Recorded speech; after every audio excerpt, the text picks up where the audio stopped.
Hello everybody, today we're going to be flipping through Teenage Mutant Ninja Turtles Volume 1, Number 1, second print.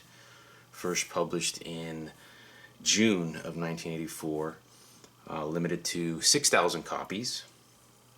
One thing you'll notice right off the bat, if you've seen my other video on the first printing flip through of Teenage Mutant Ninja Turtles Number 1, is that this cover has a little bit lighter shade of red to it, a little bit lighter compared to the first print of Number 1, which has a more deeper red color to it. The first difference besides that would be, of course, the inside front cover. The upper left hand states second printing June of 1984. Okay, and you've got the same inside front cover as the first print of Number 1. It's got the Dover, New Hampshire address, and so let's go to page 1. These copies were sort of hit and miss back then in 1984. They had a lot of printing issues in printing both the first and second printings of Ninja Turtles Number 1.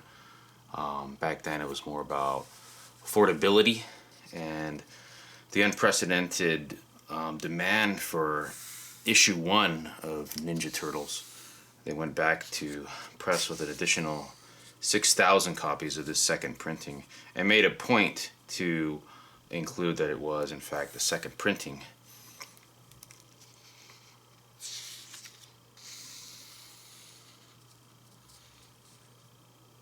Page 4 and 5. Page 6 and 7.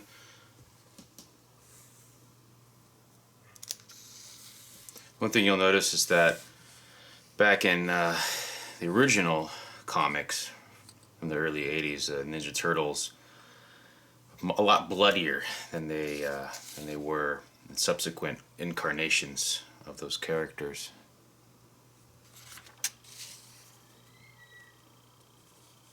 This is sort of the opening scene with the turtles disappearing into the night.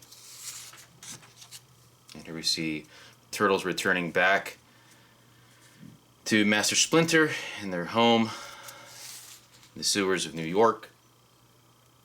And we see Master Splinter beginning to tell his sort of origin story about how he was a pet rat kept by Hamato Yoshi way back when in Japan.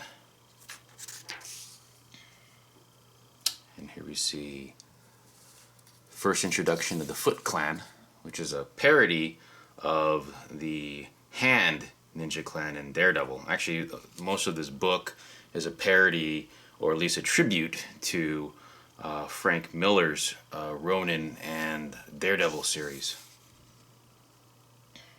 In some cases, you can even capture some similarities in the artwork. Definitely inspired by the works of Frank Miller.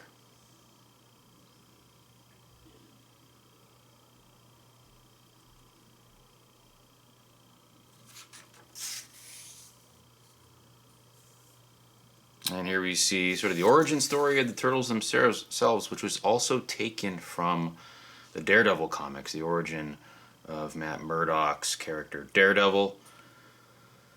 Except in the case of the Ninja Turtles, the can bounces off of his head and lands on a bowl of turtles held by a little child here, conveniently right over a manhole cover that had been opened and blocked off by some railing right here. Of course, the TCRI canister contains some glowing ooze which covered the bodies of the turtles as they crawled around. Master Splinter happened to conveniently be nearby and rescued the turtles, raised them up. This part right here was always pretty funny. And here we see the first introduction of the Ninja Turtles on this page right here, on page 18.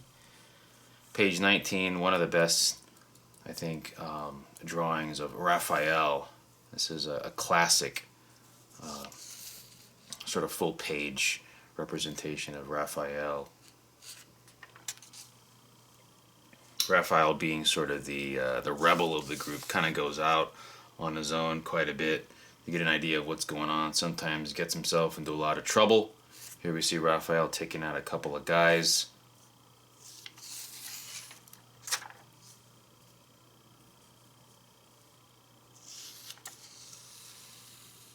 And the Shredder, Oroku Saki.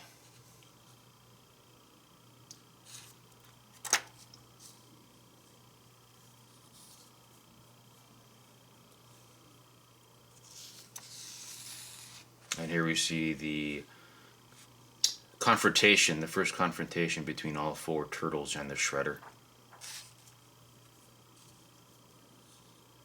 And here's where he states that he had killed Yoshi 15 years ago.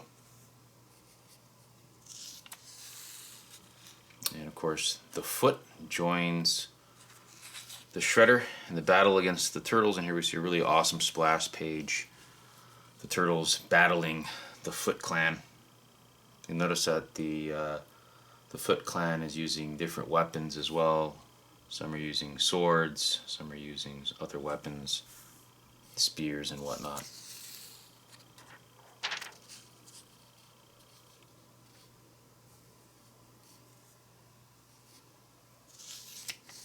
Here are the Turtles down here, pretty cut up and bloody.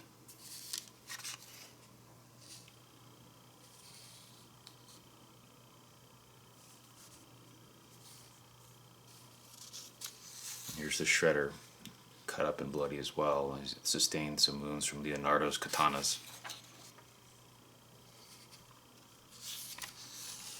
And here we see the Turtles using their shuriken.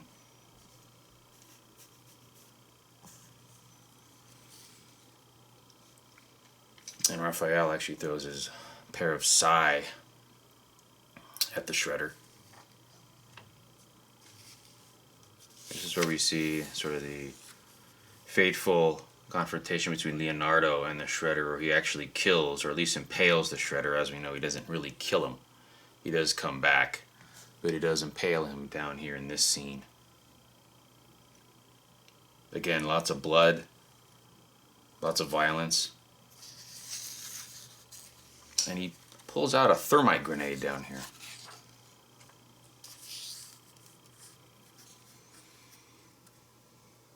Donatello takes him out before the grenade can go off at the top of the roof, and it seemingly blows up here down at the bottom, taking out the Shredder.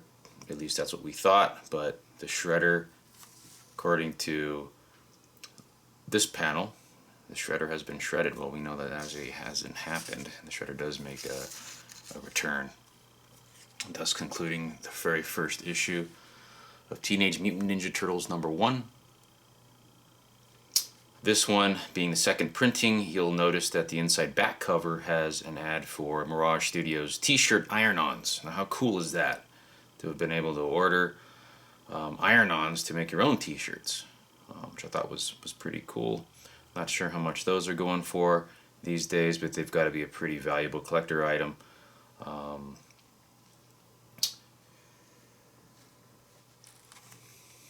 of course, here's the back cover.